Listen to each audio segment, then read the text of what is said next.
Greetings, ladies and gentlemen, and welcome to our next Big Ideas lesson. 9.3, page 370 in your book. We're going to continue on the unit of surface area and volume.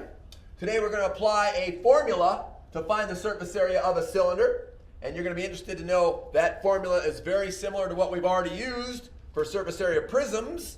Even though the book showed you something different, we'll talk about it. Our essential question: what is the lateral surface? And how do you find the surface area of a cylinder? Well, I know the character that you possess. So being a person of character and intelligence, I know that you've already gone to the book, you've gone to the top of page 370, you've taken some notes on surface area and cylinder. But right now, please put your pens, your pencils, your markers down, and look, listen, and learn as I go over it and review it real quick. And then you can, of course, pause the video to write down any additional information that you want to help you understand how to find the surface area of a cylinder. Now here we have a cylinder. This cylinder consists of circular bases versus a prism, which has different shaped bases. But a cylinder always has circular shaped bases. There's two of them. Always opposite, parallel, and congruent. That's what bases are. And we could either be given the radius of that circle, or they could in fact give us the diameter of the circle if they wanted to. They could give us the diameter. And then of course we have the height. That is the distance. The height is the distance between those two bases. Okay. Now let's make finding the surface area of the cylinder a little bit easier by taking a look at the net. In other words, the two-dimensional drawing of a three-dimensional figure. And if you take a cylinder and you flatten it out, well, obviously the two circles, they're pretty obvious. The two circles would be here. These would be the bases, okay, the top and the bottom. And then when you take that rounded part of a cylinder, which we actually call the lateral surface, and you flatten it out, lo and behold, it looks like a rectangle. In fact, it is a rectangle. And we can recognize that with that rectangle, the length of that rectangle is represented by the circumference of the circle, because that's what's going all the way around the circle. Of course, you can use 2 pi r, or you can use pi times the diameter to find the circumference of that base, which represents the circumference of the lateral surface of our cylinder. And then actually, naturally, we have the height, the distance between those two bases. So we want to use the same formula that we used for surface area of prisms. 2 times the area of the base plus the perimeter times the height. There's only one small change. When you have a cylinder, the perimeter of the base is a different measurement. It's actually the circumference. So we're going to substitute a capital C for a capital P. So we have 2 times the area of the base plus the circumference times the height. That is what we have. Now the book already just wrote it out for you, which, yes, you can do, but I still want in your head this 2 times the area of the base and the circumference and the height. And we recognize that we have 2 bases, okay, and that the area of the base is always represented by pi times the radius squared, and that the circumference is 2 pi r, or it could also be pi times the diameter. And then, of course, we do have the height, the distance between the two bases. Please recognize that this part of the formula, circumference times the height, is the area of the lateral surface, that rectangle that we see right there. And that lateral surface is the rounded face of the cylinder, which when flat is a rectangle. And then we have the perimeter, or of course, the circumference of the base, which is represented in that. And then we have, of course, the height, the distance between the two circles. Okay, so let's do some examples. Of course, during the examples, your pens and pencils are down so you can look, listen, and learn. Pause the video, and away we will go. So you know I'm always going to start by writing the formula. When it says to find the surface area of a cylinder, round your answer to the nearest tenth, I'm going to write that formula. 2 times the area of the base plus the circumference times the height of that cylinder. And so now I'm going to go over to my cylinder, and of course I'm going to mark on it, like marking my text. I always highlight my bases. So there are my 2 bases. And I recognize that the radius is given, and so the radius is 2. And I also see that they've given us the height, the distance between those two bases. And that's the information we need to find this out.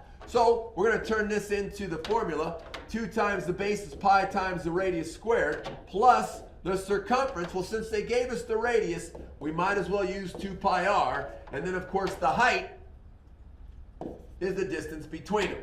Now, when we put in the numbers, we have 2 times pi, and the radius is also 2 squared, plus the circumference, the distance around that base, 2 times pi times 2, and the height, the distance between, is 7. When I do the math, 2 squared is 4. 4 times 2 is 8, so I get 8 pi. You really want to do it this way because we're going to get our answer in terms of pi. You know, I talked about that before. Well, 2 times 2 is 4 times 7 is 28, so we get 28 pi over here. When you add 8 pi and 28 pi, you get 36 pi. And if you wanted to write the answer in terms of pi, you would have, of course, 36 pi inches squared for the surface area of this cylinder. But we're going to multiply it out. We're going to use 3.14. So 36 times 3.14 is 113.04. It did say to the nearest tenth, so we're going to say 113 inches squared for the surface area of this cylinder. Go ahead and copy that down and join me on the next slide for our next example. Example number 2, find the surface area of a cylinder with a diameter of 14 centimeters and a height of 8 centimeters, rounding our answer, again, to the nearest tenth. Now, I like having pictures, and if they don't give me one, it's absolutely okay to draw one. You can make a circle at the top, draw 2 parallel lines, a circle at the bottom, and now we can recognize it gives us the diameter. So I'm going to draw it all the way across and say that this diameter is 14 centimeters. If the diameter is 14 centimeters, what is the radius? That's right. Dividing that by 2, the radius would be 7 centimeters. And of course it says that the height is 8 centimeters. So I'm going to come here and put that the height is 8 centimeters. And that's the distance between the 2 bases. Using our formula, 2 times area of the base plus the circumference times the height, the distance between. We're going to fill in our formula. So we have 2 times pi r squared plus, now they gave us the diameter, so I don't have to do much math. I'm going to use the diameter this time. I'm going to go 14 pi as my circumference, and of course the height is 8. Doing the math, or putting in the numbers, that's 2 times pi, and the radius being 7, plus 14 times pi, and the height being 8. All right, now we're going to actually do the math. 7 squared is 49, and 49 times 2 is 98 pi, plus 14 times 8 gives us 200, excuse me, 14 times 8 is 112 pi. And when I add the 2 together, I get 210 pi. And of course, in terms of pi, that would be centimeters squared. But when we multiply that by 3.14, we get 659.4. And to the nearest tenth, we would have 659.4 centimeters squared to the nearest tenth. Outstanding. Our last example before our first quick write, find the surface area of the cylinder, and again rounding to the nearest tenth. Well, of course they gave us the picture this time so we can recognize that they gave us the diameter. This is the diameter. So the radius would be 4.5 when we divide that diameter by 2 of our base. I always like to highlight my base. And that the height, again, is 8 this time, the distance between those 2 bases. Using our formula, 2 times area of the base plus the circumference times the height. And filling in our formula, 2 times pi r squared plus, again, they gave us the diameter, so I might as well just use pi times the diameter and then times the height. Well, that's 2 times pi times the radius, we already found that out, 4.5 squared, plus the diameter, which is 9 times pi, and then the height would be 8. Doing the math, 4.5 squared times 2 gives us 40.5 pi, plus 9 times 8, which is 72 pi. Adding those two together, we get 112.5 pi.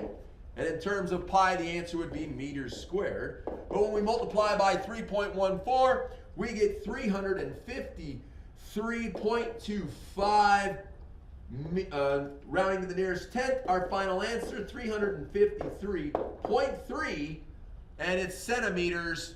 Oh, no, it's not centimeters. It's meters squared as our final answer. Go ahead and copy that down. Ladies and gentlemen, you have your first quick write. Draw a picture, go to town, take a quick break, get a drink, talk to your mom about surface area of your soup can, and here we go. Ladies and gentlemen, see you in a few moments.